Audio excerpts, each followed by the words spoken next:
On tourne, on tourne. Bonsoir à tous, merci d'être là pour à vrai dire, officiellement la première séance du séminaire du CRAL, puisqu'on avait anticipé avec la présence de Michael Fried il y a 2 semaines. Mais c'était bien la séance qui réunit Frédéric Aït-Toiti et Bérénice Hamidi-Kim qui nous servait d'introduction à ce séminaire collectif. Alors, ces 2 jeunes femmes se rejoignent autour d'un travail à la fois solidaire et différent sur le théâtre, sur des périodes différentes. Frédéric Aït-Toiti est récemment chargé de recherche au CNRS et on a le grand plaisir de l'accueillir au CRAL et donc de lui souhaiter une première fois la bienvenue. Je pense que toute l'année sera destinée à lui souhaiter la bienvenue. Frédéric est spécialiste des périodes classiques et notamment des rapports entre littérature et savoir ou entre fiction et hypothèse. Elle est aussi praticienne du théâtre. Elle est notamment, disons, dans une démarche et une réflexion sur la mise en scène du savoir au théâtre, l'un des acteurs, enfin la metteur en scène du projet Gaïa, coécrit avec Bruno Latour. On a réfléchi ensemble au sujet qui pouvait entrer directement en résonance avec le travail de Bérénice Hamidi et je vais vous dire autour de quelle constellation cette résonance se construit. Donc Bérénice Hamidi, elle est maître de conférence en études théâtrales à Lyon. Elle est l'auteure d'un livre dont vous allez tout de suite percevoir les résonances avec le travail des sciences sociales qui s'intitule « Les cités politiques du théâtre » depuis 1989 en France, qui est apparu en 2013. J'ai oublié de préciser que Frédéric est elle aussi l'auteur d'un livre important qui est apparu chez Gallimard en 2012-11. Et les très bons livres paraissent chez Gallimard en 2011, dans l'excellente collection d'Éric Vigne, qui était un travail justement qui aurait pu s'intituler Cosmopoétique, et qui était un travail intitulé Les Contes de la Lune, n'est-ce pas, et qui était un travail justement sur les croisements entre fiction et savoir à l'âge classique, et notamment sur les fictions visuelles. Je reviens, pardonnez ce désordre, à la présentation de Bérénice, donc qui, notamment dans un dialogue avec Boltanski, construit ce travail autour des enjeux politiques du théâtre contemporain, à la fois dans un rapport critique et dans un rapport confiant à ce désir qu'a la pratique théâtrale de toucher quelque chose du monde social et du monde politique. Et c'est donc autour d'un tripode théâtre, savoir et politique qu'on a pensé organiser cette séance. Non pas pour réunir des projets qui resteraient chacun liés à un binôme, théâtre et savoir ou théâtre et politique, mais parce qu'il est apparu que dans chacune de ces 2 démarches, on avait besoin de ces 3 termes. La façon, je crois, dont Bérénice travaille sur les enjeux politiques du théâtre suppose qu'il soit quelque chose comme une science sociale ou qu'il participe d'une démarche de connaissance sur le social et donc sur le politique. Et la façon dont Frédéric travaille sur les rapports entre théâtre et savoir, mise en œuvre, mise en scène, mise en espace du savoir au théâtre, est aussi un engagement très très contemporain sur les pratiques sociales du présent. Donc voilà, sur ce tripode, théâtre, savoir et politique, on est très heureux de les entendre toutes les 2. Merci à tous et aux organisateurs et aux organisatrices du séminaire de me donner l'occasion de présenter mon travail. Alors dans cette communication, effectivement, moi je vais faire le chemin inverse du tien puisque je vais jeter un regard rétrospectif sur un livre que j'ai publié en 2013 et un regard à partir de mes chantiers de recherche actuels. Et donc cette communication, je l'ai intitulée « Penser le théâtre politique aujourd'hui ».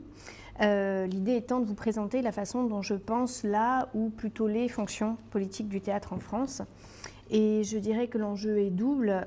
présenter un objet et présenter la méthode que j'ai élaborée pour le penser Et on verra effectivement en deuxième partie de la séance,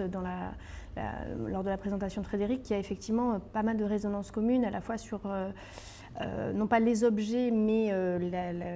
l'hétérogénéité des objets que nous manions, et aussi sur les choix méthodologiques que cette hétérogénéité implique. Alors je commencerai par une remarque concernant l'extension géographique de mon propos. Donc les cités du théâtre politique en France, ça paraît assez clair. Et de fait, j'ai focalisé jusqu'ici mes analyses sur la France, dont on insiste souvent sur la spécificité en matière de politique culturelle. Cependant, en plusieurs occasions récentes, lors de colloques à l'étranger, j'ai réalisé que le champ théâtral français a plus en commun avec ceux d'autres pays. Je pense notamment à l'Allemagne et à la Finlande, qu'on ne le pense, et je l'avoue que je ne le pensais aussi. Alors, il est vrai que l'idéologie républicaine a ses idiosyncrasies, notamment le service public, et par conséquent l'idée d'un service public théâtral. Et pourtant, la formule service public théâtral est maniée à l'étranger, alors même dans des pays même où la notion de service public en elle-même n'existe pas. De plus, ces discussions ont fait apparaître que deux constats importants sont partagés au-delà du cadre français. D'abord, l'idée que parmi les formes artistiques, le théâtre est doté d'une mission politique ontologique, souvent référée au modèle de la tragédie grecque et au cœur de citoyen qu'elle implique.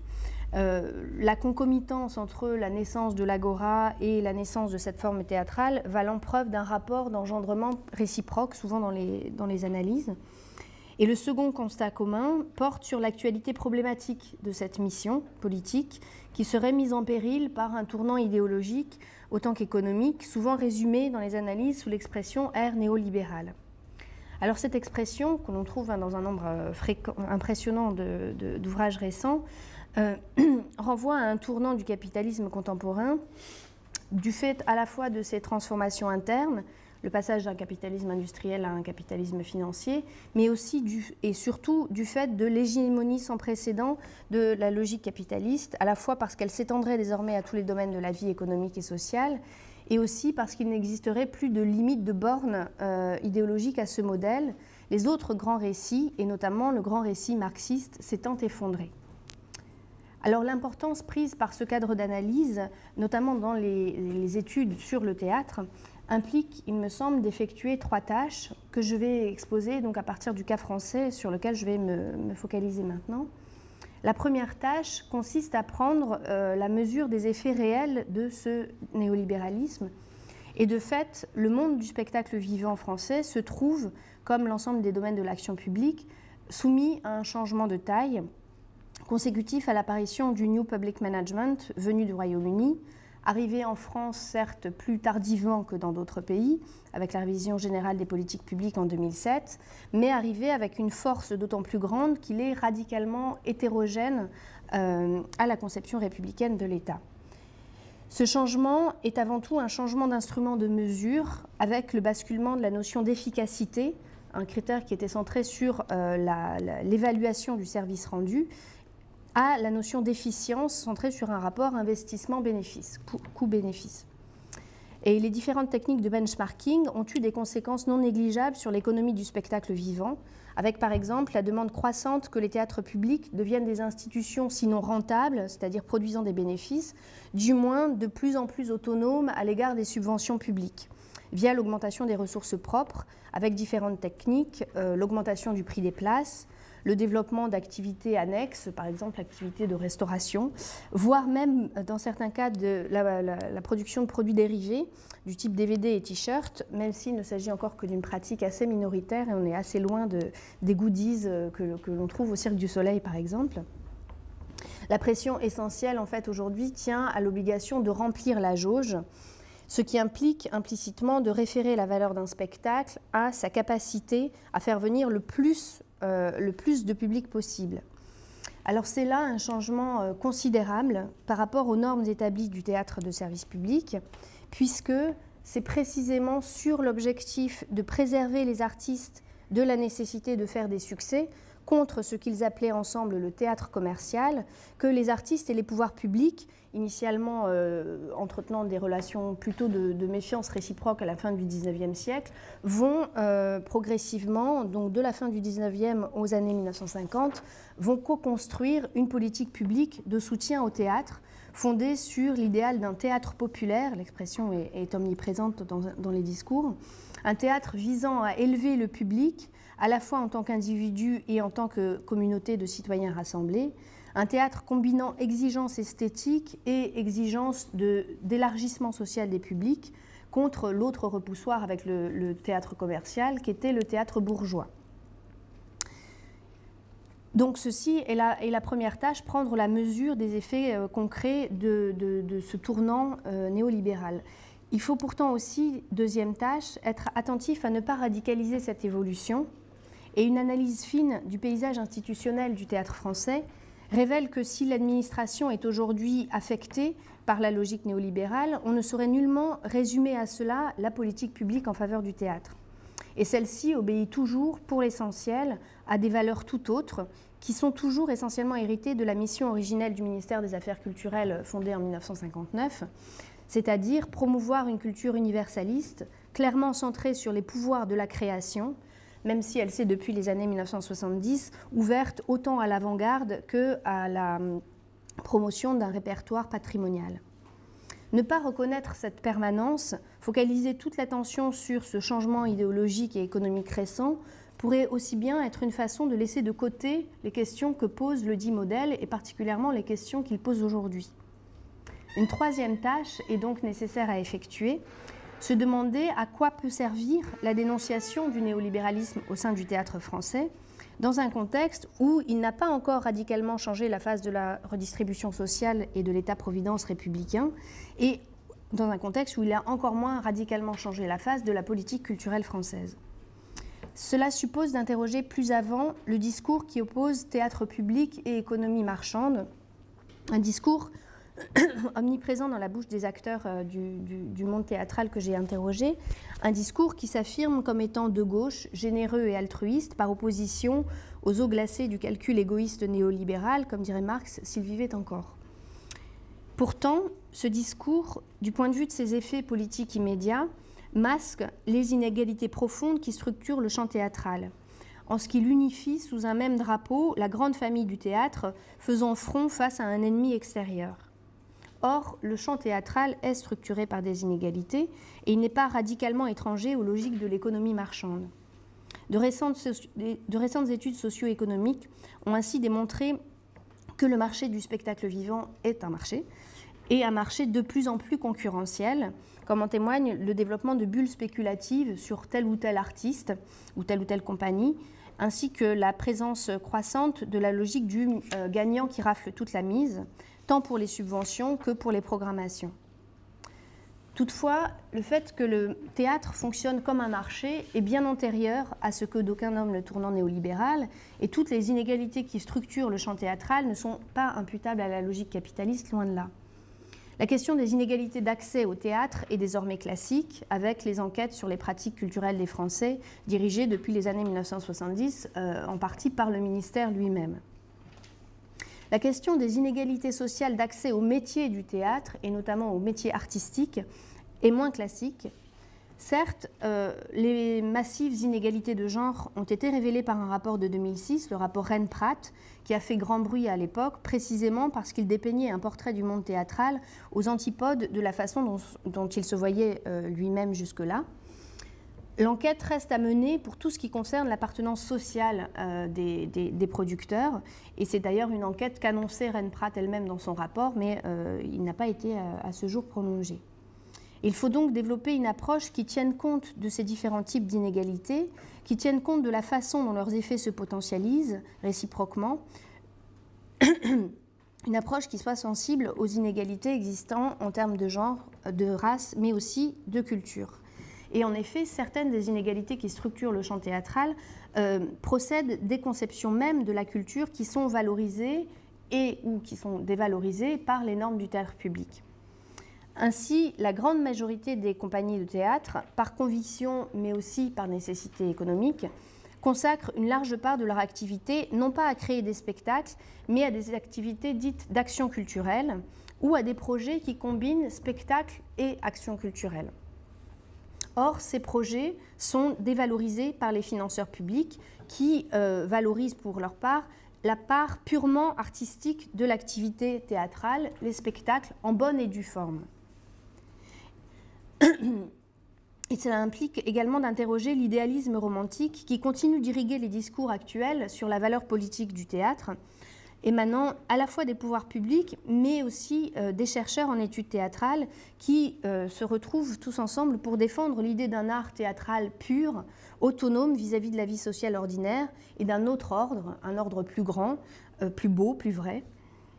Et ce discours qui sépare esthétique et économie a eu pour conséquence un refus de prendre en compte la façon dont les conditions de production et de réception influent sur les façons de faire, et de faire du théâtre et de le penser, et influent donc sur les œuvres produites. Et je défends pour ma part un pluralisme théorique qui intègre, en les discutant, les apports des études théâtrales et de la littérature, mais aussi de la sociologie, afin de prendre en considération les rapports de force économiques et culturels, autant que les capacités de résistance et de contournement des acteurs sociaux du champ théâtral, mais qui plus largement s'intéressent aux pratiques et aux valeurs dont elles témoignent. Ce qui m'amène donc à une présentation plus précise des résultats du livre que j'ai publié donc en 2013, Les Cités du théâtre politique. Dans ce livre, je suis partie du constat de l'omniprésence dans le discours des acteurs de la formule théâtre politique, et de l'idée qu'il était impossible de réfléchir à ce qu'elle peut vouloir dire en focalisant tout le regard sur les objets esthétiques, en focalisant tout le regard sur les objets esthétiques, les textes et les spectacles, indépendamment du fait qu'il s'agit tout autant d'une pratique sociale. Et ça m'a conduite à recourir à différents types de matériaux et de sources hétérogènes. Et ma réflexion se base sur l'étude d'œuvres, mais aussi sur l'étude de leur processus de création, de leur mode de production, l'étude de la façon dont ces œuvres circulent sur le marché théâtral aux différents stades de leur existence, le stade du projet, le stade du spectacle, le stade aussi du souvenir, du reste, de la trace du spectacle.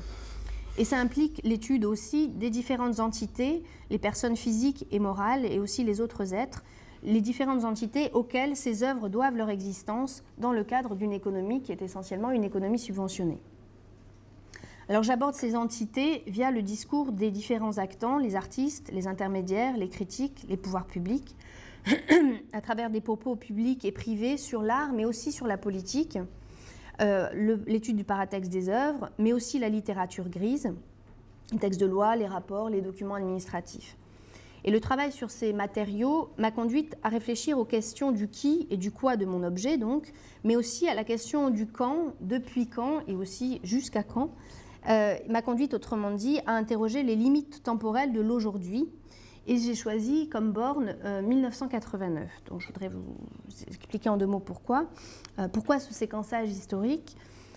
Donc je suis partie d'un premier constat relatif à l'omniprésence, je le disais, dans le champ du théâtre public aujourd'hui, de l'idée que le théâtre est politique, mais tout autant, je l'évoquais en introduction, l'idée que c'est une évidence problématique est considérée comme désormais problématique. Un discours considérant, pour le dire rapidement, le théâtre est politique, mais aujourd'hui, ce n'est plus comme avant. Et toutes les nuances et toutes les corrections apparaissaient dans les discours liés à l'idée que nous serions dans une nouvelle séquence historique, imposant de mettre en question ce qui, autrefois, était évident, la barrière récurrente dans le discours des acteurs se situant autour de ce que j'ai appelé les années 89, comme on a dit, les années 68. L'année 1989, proprement dite, renvoie à 2 événements. La chute du mur de Berlin, considérée comme un symbole de l'effondrement du bloc soviétique, mais au-delà, un symbole de l'effondrement de l'idéal révolutionnaire, ce qui est un point absolument crucial pour les artistes de théâtre, dont on sait qu'ils ont été longtemps, pour certains,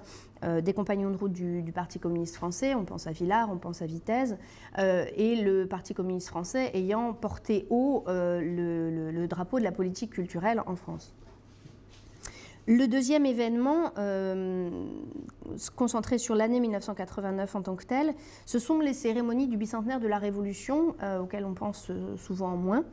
mais dans lesquelles les artistes de théâtre ont été très fortement impliqués et qui a constitué, le livre de Stephen Kaplan l'avait montré, un grand moment de débat au sein de la gauche française sur l'héritage de la Révolution. Et on peut considérer que le monde théâtral a constitué une sorte de microcosme du clivage entre réformistes et révolutionnaires. Mais plus largement, au-delà de l'année 1989 proprement dite, la fin des années 1980 voit la fin du premier septennat Mitterrand, moment d'un désamour croissant entre la gauche au pouvoir et son électorat, parmi lesquels les artistes de théâtre avaient été particulièrement nombreux et avaient vraiment beaucoup œuvré lors de la campagne présidentielle de 1981. Donc ce contexte est à saisir en termes de coupure historique, effectivement. Pour autant, les discours des acteurs impliquent de faire aussi droit dans l'analyse à l'existence de plusieurs interprétations conflictuelles du dit contexte. Et l'intuition première de mon livre, c'est celle-là, que le théâtre politique n'est pas un en soi, mais, pour reprendre la formule de Ernesto Laclau, un signifiant flottant, et de ce fait un signifiant polémique dont chacun des signifiés renseigne avant tout sur la position politique et esthétique de l'énonciateur. La seconde intuition, qui est évidente, j'en ai bien conscience pour un chercheur en sciences sociales, mais qui l'est bien moins pour un chercheur en études théâtrales,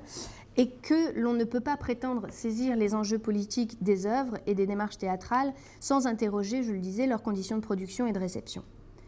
Je me suis donc écartée de deux démarches. La première consistant à partir d'une définition a priori et une définition unique, à l'aune de laquelle juger ensuite si et à quel degré tel spectacle, tel artiste, tel projet mérite ou non le titre, le label presque de théâtre politique. La seconde démarche visant à aboutir au terme d'un parcours téléologique inscrit dans une logique de dépassement historique d'une définition par une autre, aboutir à un jugement définitif sur ce que serait le théâtre politique adéquat à aujourd'hui. Mon sujet est donc double. Interroger les différentes significations pratiques que peut recouvrir l'expression théâtre politique et également comprendre pourquoi le champ théâtral et le champ des études théâtrales ont besoin de ce label pour exister. Et c'est pour ces raisons que je me suis tournée vers le concept de cité, mais aussi beaucoup plus largement vers la sociologie pragmatique, aussi appelée, je reviendrai, sociologie de la critique, qui a été initiée en France par Luc Boltanski et Laurent Thévenot. Alors, ce cadre théorique est aujourd'hui très peu convoqué pour penser l'art et la culture. Pourtant, il m'a paru présenter l'intérêt de permettre de saisir les raisons des évolutions historiques, j'y reviendrai, mais aussi de saisir la pluralité des interprétations du contexte historique et plus largement de saisir la pluralité des discours, des conceptions du théâtre politique telles qu'elles se manifestent. Penser le théâtre politique comme une pluralité de cités permettait de mettre à distance l'usage essentialiste de l'expression qui prévalait chez les acteurs pour mettre en lumière le fait que, selon les époques, mais aussi au sein d'une époque, la nôtre en l'occurrence, coexistent ou plus exactement cohabitent sur un mode qui est tout sauf pacifique plusieurs conceptions du théâtre politique. Ce cadre théorique impliquait aussi de considérer que cette pluralité ne s'explique pas seulement par des différences d'intérêts et par des différences de position dans le champ, mais aussi par une pluralité de modes de justification et par une pluralité de valeurs. Le principe fondamental de cette sociologie consiste à, vous le savez sans doute, accorder du crédit au discours des acteurs concernés, tout en mettant ces discours à distance par leur confrontation, contre une sociologie du dévoilement et de la coupure entre le savant et l'homme ordinaire. La sociologie de la critique permet en outre de ne pas utiliser des critères d'évaluation figés et a priori, ou pour le dire autrement, elle évite d'avoir un filet aux mailles trop lâches ou au contraire trop serré, qui laisserait tout ou qui ne laisserait rien passer, et surtout qui serait identique pour penser des objets différents. Il permet ainsi d'observer les différents discours avec des instruments d'observation qui soient ajustés et donc différenciés, au lieu de partir de critères monolithiques antérieurs et extérieurs à l'observation. Je préciserai aussi que le cadre des cités n'est pas purement acritique. Je dirais qu'il entretient une relation intranquille avec cette question essentielle de la recherche en sciences sociales, en optant pour ce qu'on pourrait appeler une critique comparée. Les valeurs de chacune des cités se trouvent mises en regard avec celles des autres par le jeu des modes de justification, et donc des ressemblances et des différences émergent avec les autres cités. Ce cadre permet aussi de mettre en lumière le fait que tous les discours ne coexistent pas, je le disais, sur un mode pacifique, ne coexistent pas non plus à égalité de reconnaissance dans le champ théâtral. De fait, nous verrons que les deux dernières cités que j'évoquerai tendent à être déconsidérées, alors que les deux premières ont les hommages à la fois des pouvoirs publics, des programmateurs et de la recherche. Pour cette raison, il importe d'ailleurs de doubler l'analyse du théâtre politique de celle des rapports entre le champ théâtral et le champ des études théâtrales, l'extrême porosité entre ces deux champs produisant d'importants effets d'invisibilisation, le second servant parfois de caisse de résonance véhiculant les valeurs du premier. Et il me semble important de retenir sur ce point la leçon de Nancy Fraser, la théoricienne féministe américaine, sur le fait que les erreurs de cadrage théorique constituent parfois autant de torts politiques faits à ceux qui ne sont pas aux commandes des appareils à produire les normes. Pour ma part, j'ai donc tâché de trouver un cadre d'analyse qui permette justement de mettre en lumière ces inégalités de reconnaissance au lieu de les redoubler sur une autre scène. Trop souvent, on cherche à répondre directement à la question « est-ce vraiment du théâtre politique ? Est-ce un bon spectacle politique ?» sans passer par la case « avec quelle grille d'évaluation et avec quelle valeur vais-je répondre à cette question ?» J'ajouterai une dernière précision avant d'entrer dans la présentation et dans le vif du sujet. Dans les faits, il existe des artistes et des projets qui combinent différentes cités, évidemment dans la pratique, mais certains incarnent parfaitement les valeurs de l'une ou l'autre cité, et c'est eux que je prendrai comme exemple dans ma description tout à l'heure. Alors, qu'est-ce donc qu'une cité du théâtre politique ? Je dirais que c'est un discours théâtral cohérent, fondé sur une certaine vision du monde. J'en reste pour l'instant à un certain degré de généralité. Une certaine vision du monde induite par une conception spécifique du mot politique, conception spécifique de l'histoire et une conception spécifique de l'histoire théâtrale, et donc de la fonction politique du théâtre, tout ceci déterminant une justification particulière de la légitimité du théâtre et de l'artiste au sein du monde théâtral et au sein de la société. Et j'ai distingué 4 façons de concevoir le théâtre politique, autrement dit 4 cités, le théâtre post-politique, le théâtre politique œcuménique, le théâtre de refondation de la communauté théâtrale et politique et le théâtre de lutte politique. Alors je commencerai par le théâtre post-politique. Donc comme je disais, les 2 premières cités sont celles qui jouissent de la plus grande reconnaissance. Alors c'est entre autres pour cette raison que j'ai commencé par elle. Et si j'ai commencé par la cité post-politique, c'est parce qu'elle se situe le plus clairement en rupture. J'ai évoqué tout à l'heure le cadre de 1989. C'est dans cette cité-là que l'interprétation de 1989 comme d'une rupture et comme d'une barrière temporelle immense et intense est la plus présente. Donc son principe fondateur, c'est un pessimisme anthropologique et politique radical qui aboutit à une forme de nihilisme. Pour le dire rapidement, dans cette vision du monde dont témoignent les œuvres, la société est mauvaise et comme l'être humain est lui aussi intrinsèquement mauvais, rien ne pourra jamais changer, ou plus précisément, aucun changement positif ne pourra avoir lieu. Et ce pessimisme se fonde sur une interprétation de 2 événements historiques, la Shoah et la chute du mur de Berlin, une interprétation qui les déshistoricise en une certaine mesure pour les exaucer vraiment au rang de barrières axiologiques infranchissables. Cette cité a pour socle idéologique un postmodernisme en rupture avec le projet et avec la temporalité moderne, à la fois du point de vue du rapport au possible politique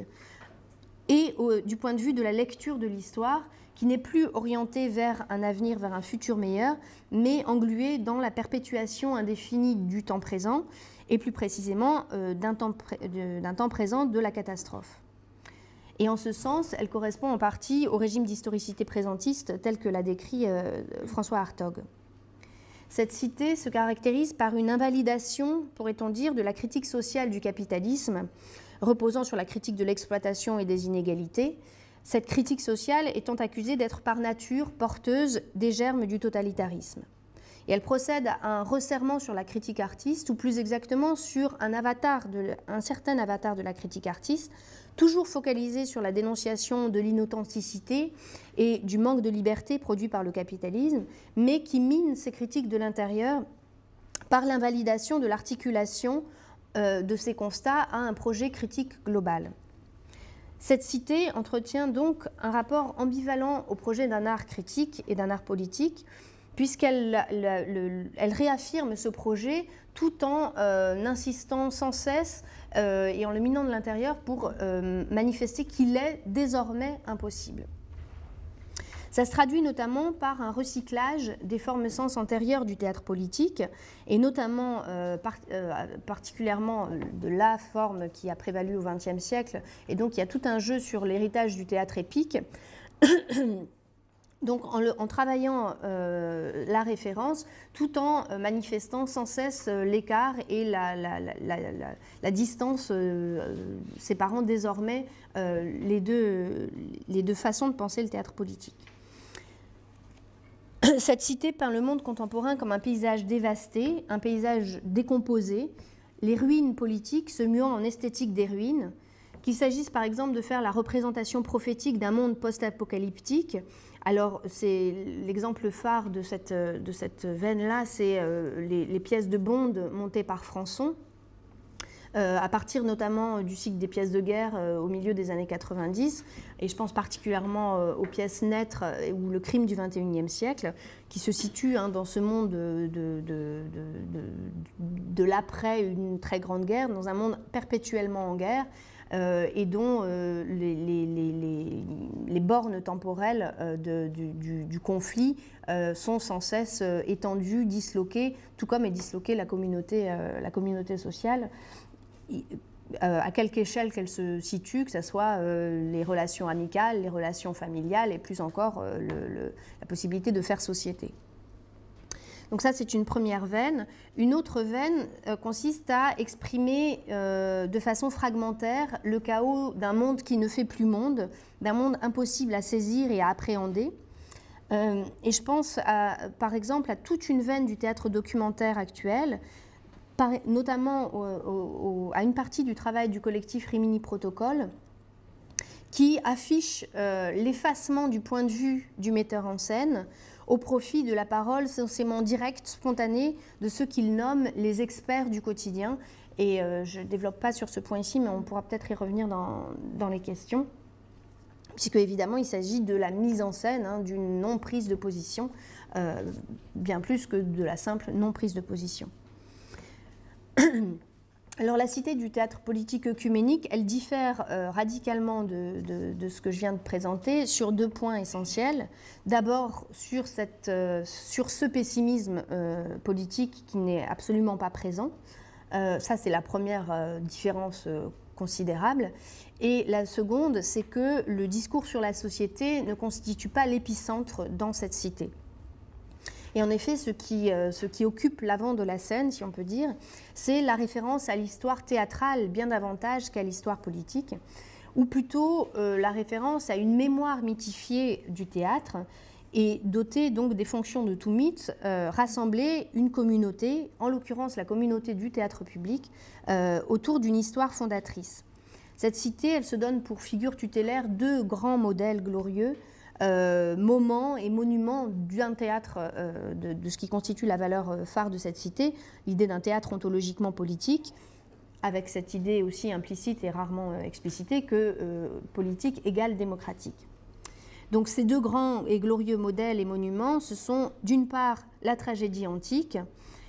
et d'autre part le mouvement pour le théâtre populaire qui a abouti, donc, comme je le disais tout à l'heure, à la création du ministère des Affaires culturelles en 1959. Et ce fond mythique permet de poser comme indiscutable les deux piliers de cette cité. Donc, d'abord, l'idée que le théâtre est par nature, de tout temps et en tout lieu politique, au motif que l'espace-temps de la représentation théâtrale opère comme une agora, au motif donc que le théâtre constitue un élément du débat politique au sein de l'espace public, et au motif que l'assemblée théâtrale vaut communauté civique, ce qui n'est pas sans poser problème, hein, puisque une grande partie des spectacles qui relèvent de cette cité ne fonctionnent absolument pas sur des principes de délibération, mais bien davantage sur des principes de communion effusive de l'assemblée des spectateurs. Et c'est le cas, par exemple, de la troupe qui est l'emblème, je dirais, de cette cité, le Théâtre du Soleil. Le second pilier, c'est que cette cité considère comme consubstantielle, comme nécessaires l'une à l'autre, deux missions aujourd'hui dissociées. C'est pour ça que cette cité se situe aujourd'hui dans un état de crise intense. Ces deux missions, ce sont donc la rénovation esthétique et la rénovation des publics. Et il y a une formule, hein, qui synthétise cet idéal très clairement. C'est la formule du Syndeac, qui est le syndicat qui incarne le mieux les valeurs du théâtre public. Cette formule, c'est théâtre d'art, service public, hein, qui dit bien donc à la fois l'exigence esthétique d'un côté et puis précisément la vocation de service public théâtral avec ce que ça implique de démocratisation des publics de l'autre. Alors aujourd'hui, ces deux projets-là ne s'harmonisent pas facilement et cette cité est habitée d'une très forte tension que j'ai proposé de saisir par le biais des distinctions entre cités, entre les différentes cités. Et là, pour le coup, j'ai vraiment utilisé les cités développées par Boltanski et Thévenot dans de la justification. Je dirais que le théâtre politique œcuménique est tendu entre les cités domestiques et inspirées d'une part, ça c'est le versant théâtre d'art, et puis la cité civique, ça c'est le versant théâtre de service public, d'autre part. D'un côté, la figure du génie incompris de la masse du peuple, et régnant comme un père ou comme une mère sur une troupe de fidèles, selon un type de relation entre metteur en scène et acteur qu'on trouve de Copeau à Mouchkine. De l'autre, la vocation d'un théâtre de service public visant à éduquer des citoyens. Cette tension a des conséquences à la fois dans la façon dont sont formulées les valeurs politiques, mais aussi évidemment sur la nature même des valeurs qui sont défendues dans cette cité. Ce théâtre célèbre les valeurs républicaines et plus encore célèbre les valeurs démocratiques fondamentales contenues dans la Déclaration des droits de l'homme, et critique, puisqu'il y a vraiment ce double mouvement, hein, de critique et de célébration qui est extrêmement fort dans cette cité, critique les manquements à ces valeurs. Il se situe dans un registre avant tout moral, distinguant le bien et le mal. Là aussi, je pourrais y revenir en développant sur certaines analyses sur l'analyse de certains spectacles d'Ariane Mouchkine dans lesquels cette question-là est extrêmement claire. Et de plus, les protagonistes de cette cité tendent à dissocier la sphère artistique de l'engagement politique et à faire primer la première sur le second. Donc à faire primer l'engagement dans la sphère artistique à l'engagement politique. Et Ariane Mouchkine, là encore, est extrêmement claire là-dessus. Elle dit dans un livre d'entretien avec Fabienne Pascaud, et elle dit, en reprenant l'exemple de Zola, elle dit « Mais si Zola avait été occupé à faire un livre au moment de l'affaire Dreyfus, il n'aurait pas écrit J'accuse parce que ce qu'il fait avant tout… » Et elle dit « Et il parle, je crois, au nom de tous les artistes. » Donc avec cette idée qu'il y a un engagement premier qui est dans l'art, et puis ensuite, quand il reste du temps, et sous une forme artistique encore, il vient l'engagement politique. Et avec l'idée, par ailleurs, très forte chez Mouchkine, que les spectacles sont d'un autre ordre que l'engagement politique et que dans les spectacles, alors c'est discutable hein, d'ailleurs quand on analyse ces spectacles, on peut ne pas avoir un vrai décalage entre ce qu'elle prône et puis ce qui se passe quand on analyse ces spectacles, mais elle considère que la sphère esthétique est vraiment une sphère à part et que elle, quand elle fait un spectacle, la seule chose qui lui importe, c'est de faire un beau spectacle. On verra que c'est tout à fait différent dans la dernière cité. Donc l'engagement de ces artistes citoyens qui se réclament comme tels se fait essentiellement hors des spectacles, mais se fait au nom de leur identité d'artiste. ce qui se traduit à la fois du point de vue des causes dans lesquelles ils s'engagent, qui sont à la fois des causes liées à la défense de la liberté d'expression des artistes, par exemple, et qui se traduit aussi par les modes de mobilisation, hein, et le répertoire d'action de ces artistes-là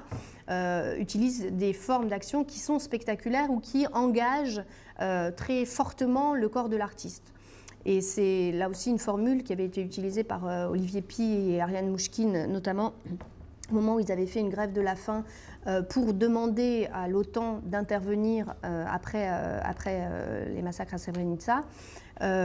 Ils avaient utilisé cette formule. Il y a un moment où le verbe ne suffit pas, il faut que le corps de l'artiste soit engagé, hein, et d'où la grève de la faim, avec cette idée qu'il y a une théâtralité aussi de ce mode de mobilisation, qu'on retrouve aussi d'ailleurs sous une forme différente, avec les participations de la troupe du Soleil aux manifestations. Sur la couverture du livre, vous avez notamment la photo d'une grande marionnette qui représente la justice et qui a été prise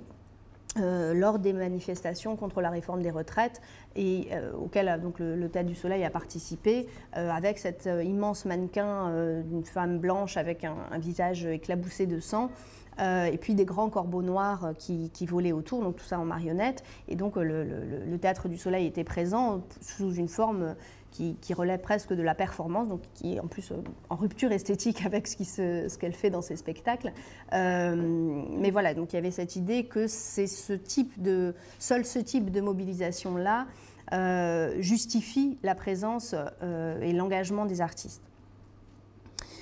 La troisième cité, que j'ai appelée cité de refondation de la communauté théâtrale et politique, est la seule qui ne se réfère pas à l'ambition de produire un discours critique sur le monde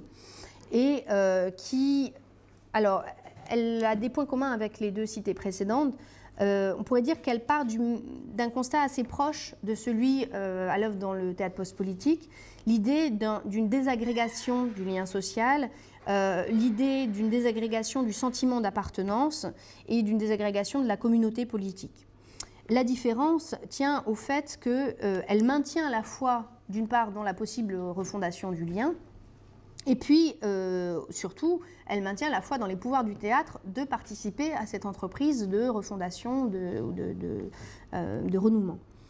Donc, on pourrait dire aussi qu'elle se situe dans la filiation de la cité, de la deuxième cité, du théâtre politique œcuménique, et en quelque sorte, elle prend acte de la situation crisique dans laquelle se trouve le théâtre œcuménique. C'est-à-dire la crise liée à la prise de conscience du décalage entre la légitimation du théâtre public par son idéal de démocratisation théâtrale et la réalité statistique violente de la composition sociologique des publics de théâtre. Alors je rappelle ces quelques chiffres. Les études régulières qui ont été coordonnées par Olivier Donat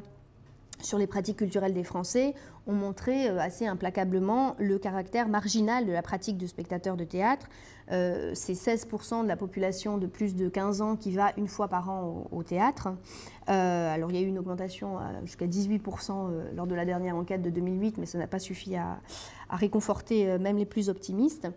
Et dans cette cité, il s'agit moins de réaffirmer la mission civique d'un théâtre destiné à l'ensemble de la communauté des citoyens, que d'une part, trouver une parade précisément pour, on pourrait presque renverser la formule, insérer socialement le théâtre, hein, faire qu'il devienne une pratique culturelle moins minoritaire et moins marginale. Et puis il s'agit aussi de promouvoir une conception qu'on pourrait dire sociale du théâtre, avec donc on pourrait jouer sur les mots et dire qu'il s'agit de réduire du même coup la fracture sociale et la fracture théâtrale. Donc les principes et les dispositifs qui sont caractéristiques de cette cité, ils sont cadrés par le discours des pouvoirs publics, autant que ceux du théâtre œcuménique. La nouveauté tient à la nature de certains des acteurs publics, c'est-à-dire que ce sont à la fois les pouvoirs publics en charge des politiques culturelles, mais aussi des pouvoirs publics en charge de la politique sociale qui s'implique, et notamment la plupart des projets théâtraux relevant de cette cité prennent corps dans le cadre de la politique de la ville. l'autre particularité, c'est la nature du discours qui est tenu sur le théâtre. Et le principe essentiel de cette cité, c'est la volonté de concilier d'un côté la conception universaliste, légitimiste de la culture de la cité précédente, et une conception de la culture qui soit ouverte à la diversité culturelle, aux pratiques vécues. Et il y a tout un travail notamment autour de la déclaration, autour de la déclaration des droits de l'homme de 1948 et autour de la notion de vie culturelle, donc avec la volonté de passer de la notion de culture à la notion de vie culturelle, donc bien loin de la notion de chef-d'œuvre et de la notion de représentation. Les œuvres et les démarches qui sont produites dans cette cité sont donc essentiellement hybrides au regard des grilles d'évaluation des pouvoirs publics. J'ai une partie de la recherche à porter là-dessus, ce qui pose problème, puisque les critères d'évaluation qui sont actuellement utilisés ne permettent jamais d'avoir, de la part des pouvoirs publics, une évaluation uniformément positive de ces projets. En gros, elles ne peuvent pas être correctement saisies si on recourt uniquement aux critères de la qualité artistique, et elles ne peuvent pas non plus être correctement saisies si on recourt uniquement aux critères de la finalité sociale extra-théâtrale. Donc toute la difficulté de la reconnaissance actuelle de ce type de projet tient au fait que ces deux types de critères s'articulent extrêmement mal. Et par ailleurs, les fondations de cette cité sont, depuis les années 2000, bousculées par l'arrivée en force d'une norme étrangère au cadre national qui fait son apparition progressivement dans les textes du théâtre public. Pour l'instant, on n'a pas encore de recul du tout là-dessus, mais qui va sans doute modifier la donne. C'est l'expression droit culturel, qui ont été érigés en droits de l'homme par la Déclaration sur la diversité culturelle de l'UNESCO en 2001, puis renforcés par la Déclaration de Fribourg en 2007. Or, ces droits culturels promeuvent des valeurs et des conceptions de la culture et de l'art qui sont aux antipodes des valeurs sur lesquelles s'est assis le modèle français, y compris dans cette cité-là. Et donc, ça fait partie de mes futurs terrains que d'essayer de voir ce qui va se passer et comment, justement, cette combinaison de valeurs qui, théoriquement, ne peuvent pas tenir ensemble va exister. Et donc je finis par le théâtre de lutte politique qui, lui, est en rupture avec les autres cités parce qu'il s'inscrit, lui, au contraire, dans l'idée d'une continuité et ne considère pas comme 89 comme le moment d'une rupture. Au contraire, l'idée qui prédomine, c'est que la chute du mur de Berlin, c'est le moment d'une relance, c'est l'occasion, plus précisément, d'une relance de la critique, d'une relance de l'idée que le monde est transformable et de l'idée que le théâtre est doté d'un pouvoir de transformation particulier. Donc elle refuse, cette cité, le constat d'échec de l'ambition de construire un discours critique sur le monde,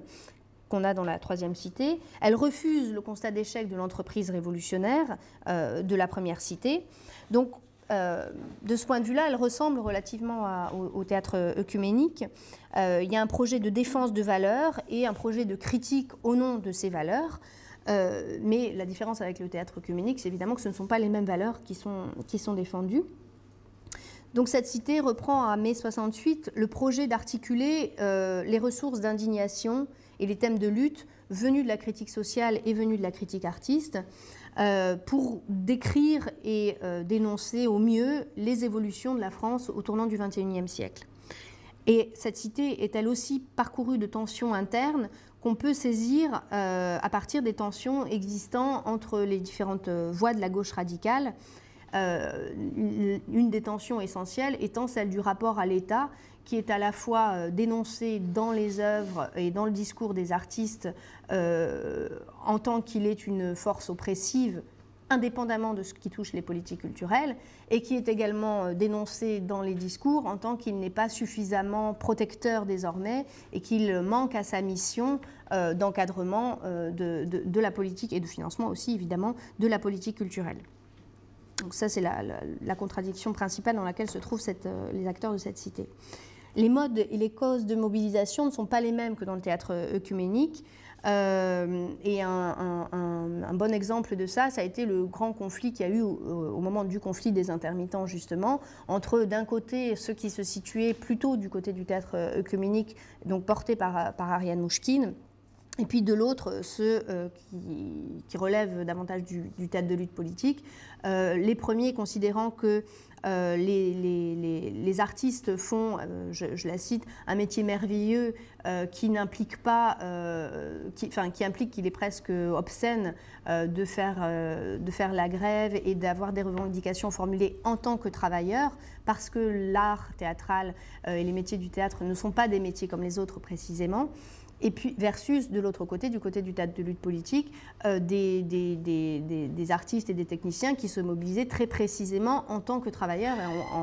en tâchant justement d'opérer cette conversion dans le discours entre une représentation de soi en tant qu'individuelle et collective, en tant qu'artiste, vers une représentation individuelle et collective en tant que travailleur artistique. Donc cette attention, ce type de valeur politique se manifeste aussi évidemment dans les façons de faire du théâtre, qui entendent faire de la pratique du théâtre une forme de critique en acte du capitalisme. Cette cité cherche notamment à transposer des modes d'organisation venus de l'économie sociale et solidaire, privilégie par exemple des schémas d'organisation des compagnies inspirés du mouvement des Scopes, ou travaille sur un peu à la façon des AMAP, à réduire fortement le circuit entre producteurs et consommateurs, et notamment à court-circuiter la case distributeur, en mettant notamment au point des AMAP culturels. Alors c'est un mouvement qui est relativement peu développé et qui est en proie, là aussi encore, je ne vais pas détailler, mais à des fortes contradictions internes. Mais en tout cas, il y a cet objectif-là, que l'économie du spectacle vivant constitue une critique en acte du capitalisme dénoncé par ailleurs dans les œuvres. Dans cette cité, donc, et ça c'est la dernière grande différence avec le théâtre œcuménique, le théâtre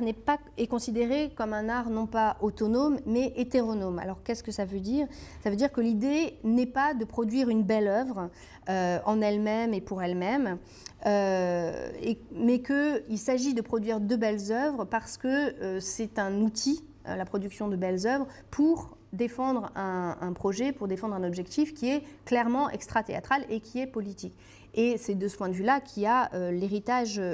brechtien qui est extrêmement présent, puisque même si on insiste moins aujourd'hui sur ce point, c'était là un objectif extrêmement clair chez Brecht, à partir en tout cas du moment où il a rencontré fortement le marxisme et plus particulièrement le communisme. Il a inventé il a construit une révolution esthétique visant précisément à servir des objectifs non théâtraux. Et ça implique aussi une filiation, que je disais qu'il n'y a pas de rupture, que 89 n'est pas considéré comme une rupture, et bien de la même façon, sur le plan esthétique, loin de juger que les anciens modèles dramaturgiques et scéniques du théâtre révolutionnaire sont dépassés, cette cité les reprend pour les retoucher, les réaménager, pour les ajuster à une nouvelle donne, mais avec cette idée qu'il peut très bien y avoir un rapport de continuité. Et notamment, les formes épiques et les formes documentaires héritées de Piscator ou de Peter Weiss sont convoquées, et il y a toute une comparaison intéressante à faire entre ce théâtre documentaire-là, cette veine de théâtre documentaire-là, et la veine de théâtre documentaire que j'évoquais concernant le théâtre post-politique, puisque dans les deux cas, des esthétiques documentaires sont présentes, mais avec des projets politiques qui sont en grande différence. Voilà, donc je conclurai en disant que j'espère que j'ai montré que l'expression théâtre politique est le pilier de la valorisation à la fois politique et esthétique du théâtre en France, le pilier de la justification de son financement, et que cette expression masque une réalité beaucoup plus complexe et surtout moins irénique que l'image que le théâtre public aime à se donner de lui-même. Et donc il existe dans les faits une pluralité dans les façons de faire, dans les façons de penser les fonctions politiques du théâtre.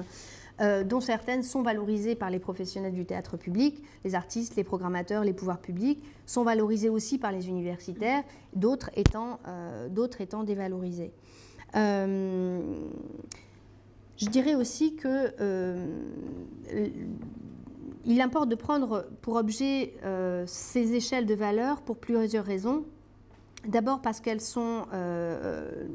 les valeurs les échelles de valeur pardon, les échelles d'évaluation qui prévalent à la fois chez les je dirais chez les prescripteurs du champ théâtral et chez les universitaires. Il importe de les prendre pour objet parce qu'elles sont trop monolithiques et qu'elles empêchent d'envisager et de voir pour ce qu'ils sont certains projets, certaines œuvres, parce que ça procède d'un redoublement d'une scène à l'autre, de la scène du chant théâtral à la scène du chant des études théâtrales, un redoublement des mêmes grilles sans qu'elles soient interrogées. Et ce qui est intéressant d'observer aussi, c'est que ces valeurs ont constitué le socle de la légitimité du financement public du théâtre, qu'elles continuent à être défendues avec force aujourd'hui dans le champ théâtral, du moins dans le discours de ceux qui sont en position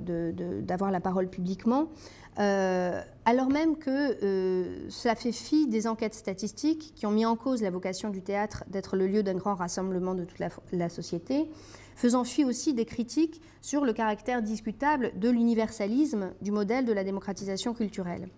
Et ce qui est étonnant, c'est que ces critiques sont anciennes, très anciennes. Celles sur les publics datent du mai 68 théâtral, celles sur la conception élitiste de l'avant-garde politique remontent à plus loin encore, à des débats internes au marxisme hétérodoxe entre d'un côté Gramsci et de l'autre côté les théoriciens de l'école de Francfort, et notamment Adorno et Horkheimer. Le premier, Gramsci, ayant mis au point une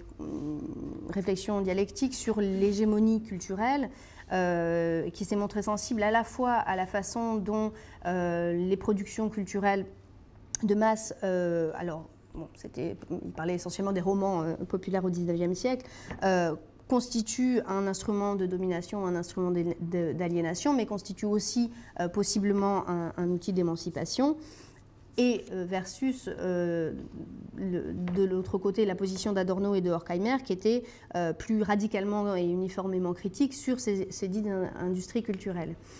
La position de Gramsci donc est ancienne, et ce qui est étonnant, c'est qu'il n'y a absolument aucune prise en compte donc, de ces deux critiques-là déjà anciennes, que ce soit celle sur le caractère élitiste des publics, ou que ce soit celle sur le caractère élitiste de la conception même de l'art défendu par le ministère des Affaires culturelles, et donc par le théâtre public. Et ce qui est intéressant, c'est que ce refus n'a pas été présent tout le temps au cours de l'histoire. Dans les années 70, ces questions-là ont été largement débattues. Aujourd'hui, elles ont complètement disparu des débats internes aux acteurs du champ théâtral, au moment même où, et je finirai là-dessus, au moment même où on est dans un contexte de mise en cause profonde dans tous les domaines de l'action publique jugée non rentable, et donc dans un moment où on est dans un besoin de justification sans doute plus grand que jamais, de justification du pourquoi financer le théâtre avec de l'argent public. Et si dans les années 1980-1990, la faiblesse de la justification n'était pas problématique, parce que l'idée d'un financement collectif de la culture allait de soi, la situation aujourd'hui a changé. Et il est certain que sans une argumentation solide et indiscutable, le théâtre public sera prochainement un souvenir. Et toute la difficulté pour la recherche sur ce sujet tient à la nécessité de prendre acte de ce contexte, sans néanmoins renoncer à la liberté de dresser un état des lieux sensible aux tensions et aux contradictions du théâtre public d'aujourd'hui. Je vous remercie.